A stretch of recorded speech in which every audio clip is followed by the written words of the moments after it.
नमस्कार, आदाब, सत श्री अकाल, जय हिंद दोस्तों। स्वागत है आप सबका आपके अपने चैनल कॉन्सेप्चुअल क्लासेस में। तो आज की इस वीडियो में हम बात करने वाले हैं कि केवीएस इंटरव्यू में क्या क्या क्वेश्चन आपसे पूछे जा सकते हैं और उनका हम क्या राइट आंसर दे सकते हैं। ठीक है, तो ये जो श्रृंखला है ये क्वेश्चन एंड आंसर की सीरीज़ है। इसमें हम आज की वीडियो में 4 क्वेश्चन ऐसे लेके आए हैं जो आपसे पूछे जा सकते हैं और इनका क्या आंसर हो सकता है उस पर भी हम लोग चर्चा करेंगे। ठीक है, तो अगर आपको ये वीडियो पसंद आती है तो आप चैनल को लाइक शेयर सब्सक्राइब करना ना भूलें। चलिए हम वीडियो को आगे बढ़ाते हैं और देखते हैं कि आज हम इस वीडियो में कौन कौन से क्वेश्चंस को डिस्कस करने वाले हैं।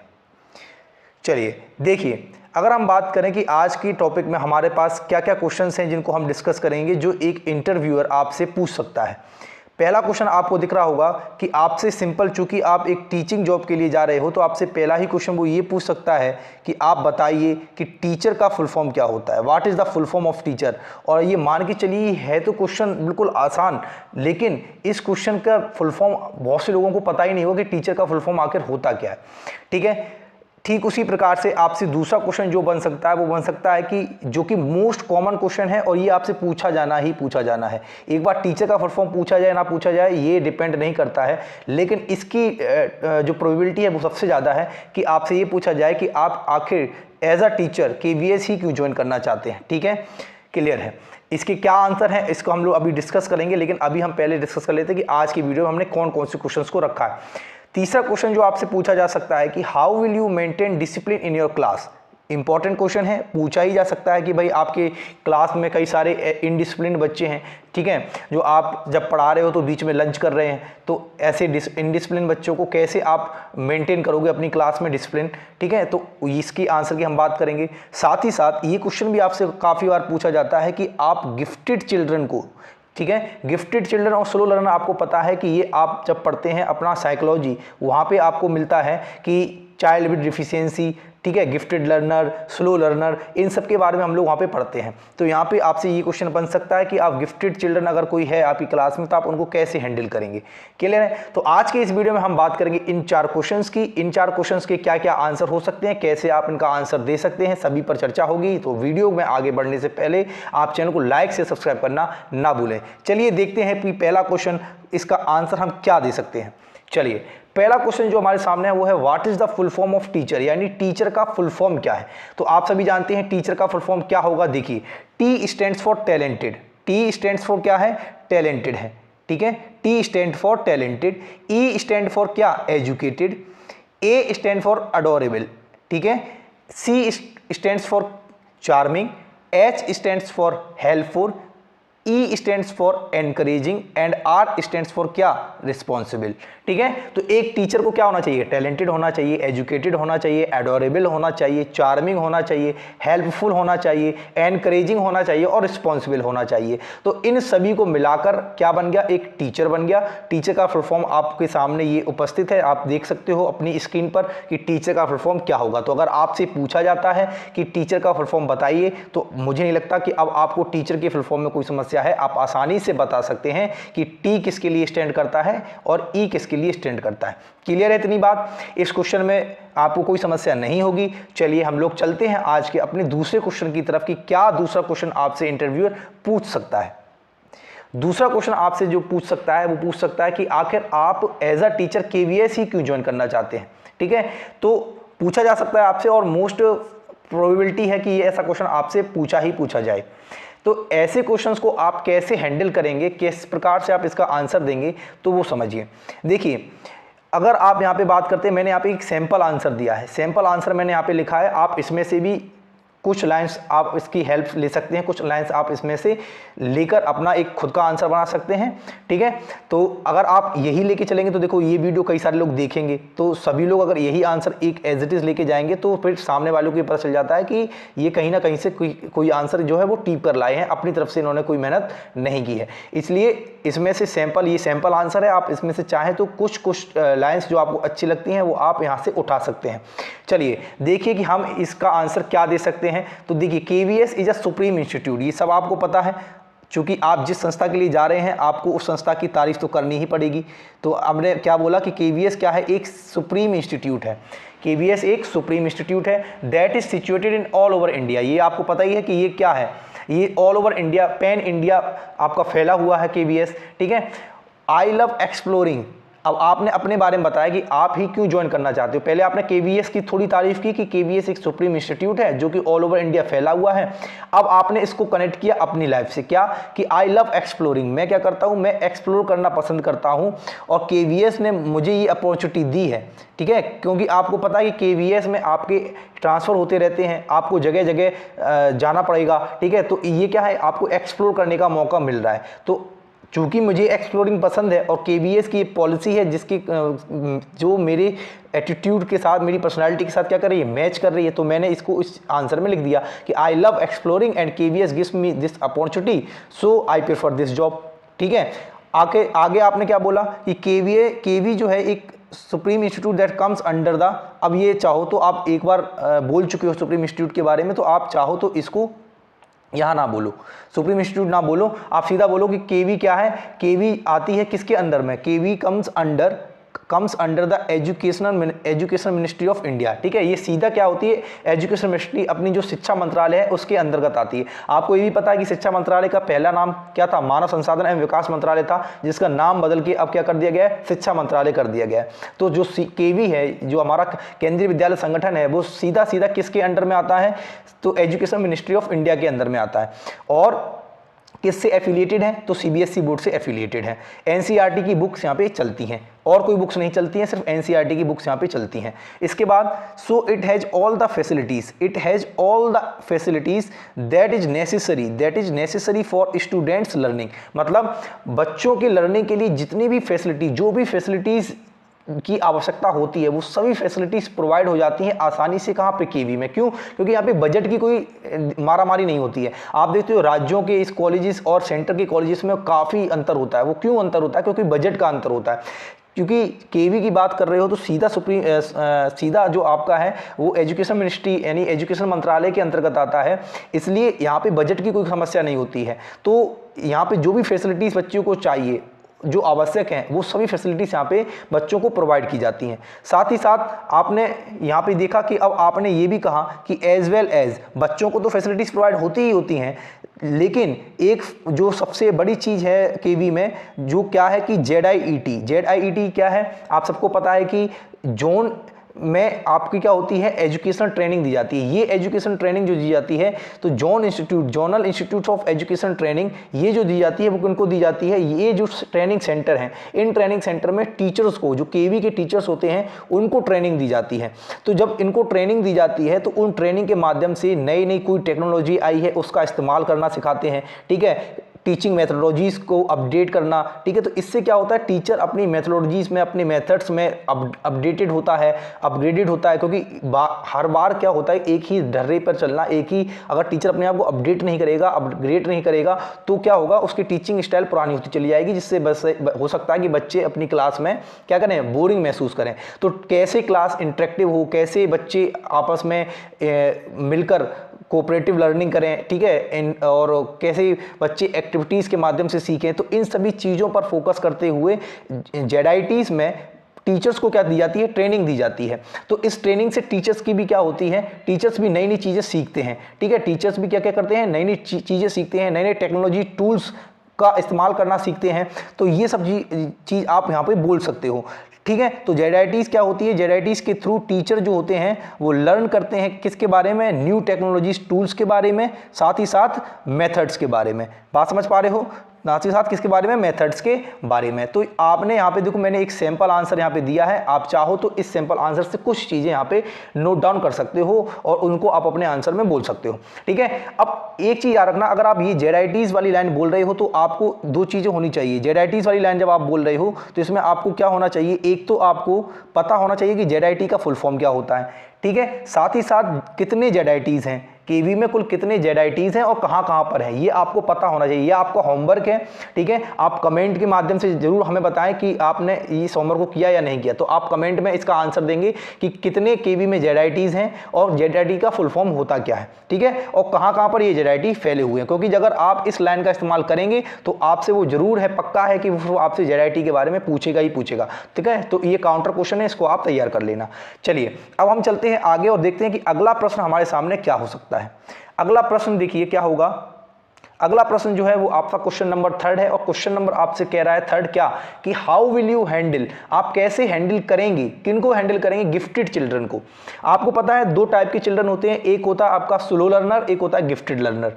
स्लो लर्नर वो होते हैं जो क्या करते हैं, जो आपके धीरे धीरे चीज़ों को सीखते हैं, ठीक है। इनको क्या होता है, इनकी एक अपनी स्पेशल नीड्स होती हैं। ऐसे गिफ्टेड चिल्ड्रन की भी अपनी एक स्पेशल नीड्स होती हैं। अब दोनों की स्पेशल नीड्स आपको पता होनी चाहिए और ये आपको पता चलेगा कब, जब आपने CDP चाइल्ड डेवलपमेंट पेडागोजी को पढ़ा होगा, ठीक है। और वो आपने पढ़ के ही आए होंगे, तो क्योंकि आपको पता है कि केवी में भी उसको एज अ सब्जेक्ट उसको रखा गया था।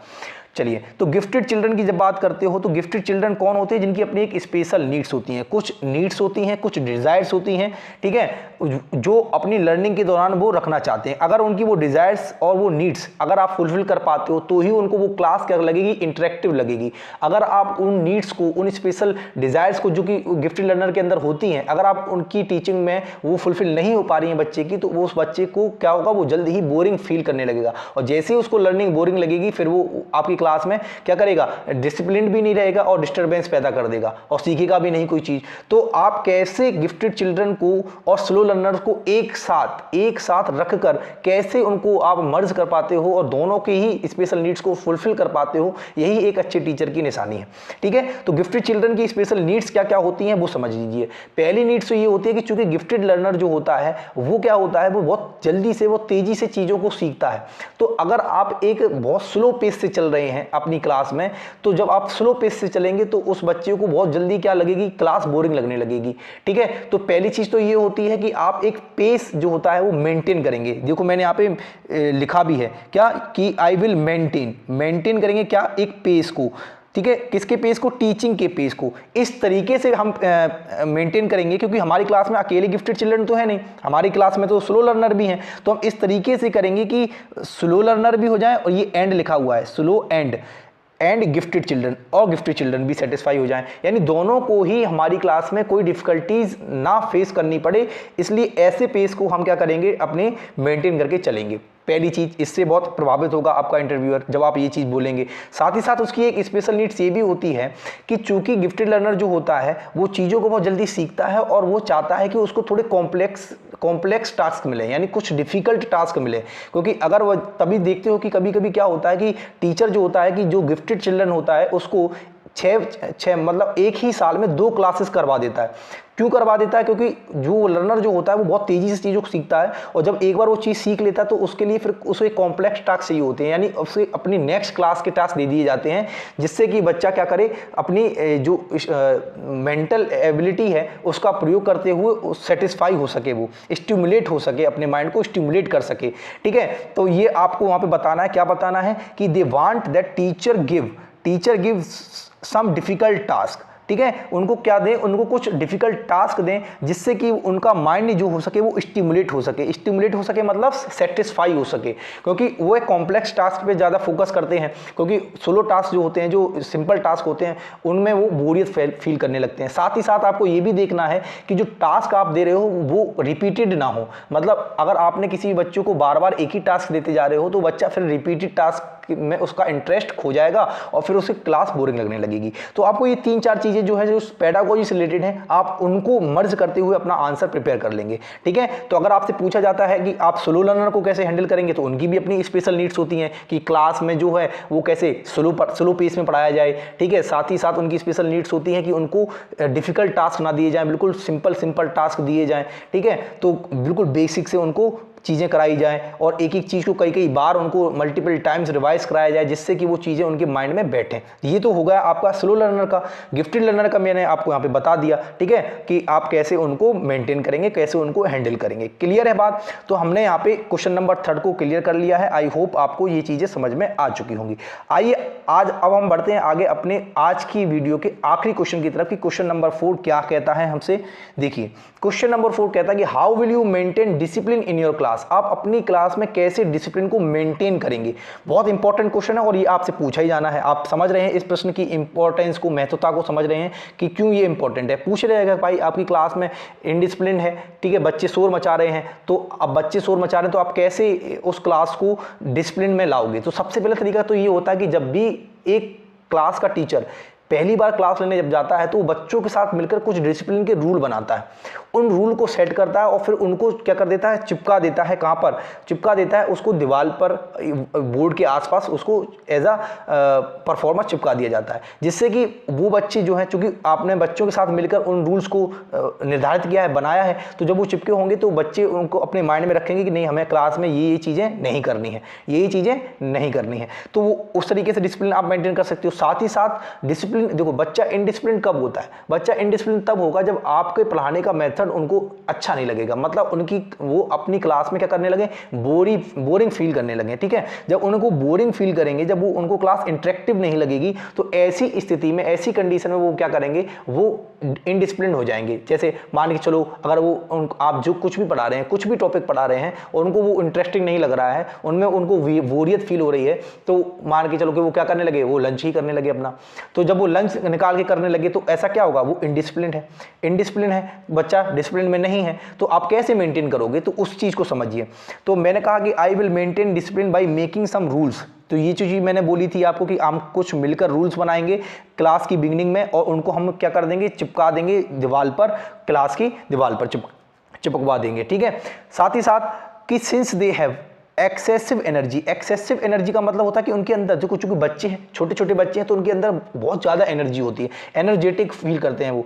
तो इतनी ज़्यादा एनर्जी होती है, तो अगर आप उनकी एनर्जी को एक अच्छे काम में नहीं लगा पा रहे हो, आप उनको बिजी नहीं रख पा रहे हो, तो क्या करेंगे, जैसे अगर आप उनको बिजी नहीं रख पा रहे हो, आपने उनको फ्री छोड़ा, तो वो इनडिसिप्लिन हो जाएंगे, क्योंकि वो तो अपनी एनर्जी कहीं ना कहीं खर्च करना है। तो इसको मैंने यहाँ पे बताया कि चूंकि उनके अंदर बहुत ज़्यादा एनर्जी होती है, एक्सेसिव एनर्जी होती है, इसलिए आपको चाहिए कि आप एज अ गुड टीचर, एक अच्छे टीचर की खासियत यही होती है कि आप उनको क्या कर रखेंगे, उनको ऐसी तरीके से इंटरेक्ट करके रखेंगे कि वो आपस में बिजी रहें, ठीक है, बिजी रहें। तो जब वो बिजी रहेंगे तो वो स्वाभाविक सी बात है कि फिर वो आपका क्लास में इनडिसिप्लिन होगा ही नहीं, क्लास में मेंटेन बना रहेगा क्या, डिसिप्लिन, ठीक है। तो इस चीज़ को मैंने बताया कि चूंकि उनके अंदर बहुत ज़्यादा एक्सेसिव एनर्जी होती है, इसलिए मैं क्या करूँगा, आई विल कीप बिजी, उनको बिजी रखूँगा। आप कैसे रख सकते हो आप बिजी, आप इंटरेस्टिंग शॉर्ट स्टोरीज को सुना सकते हो, ठीक है, कोई एक्टिविटीज़ करा सकते हो, ग्रुप एक्टिविटीज़ करवा सकते हो, कुछ भी टास्क दे सकते हो उनको, ठीक है। गिफ्टेड चिल्ड्रन है तो आप कोई ऐसा टास्क दे दो उसको जो थोड़ा कठिन होगा और उसको करने में उसको समय लगेगा और उसका माइंड भी स्टिमुलेट होगा। स्लो लर्नर है तो आप उसको शॉर्ट स्टोरी सुनाओगे।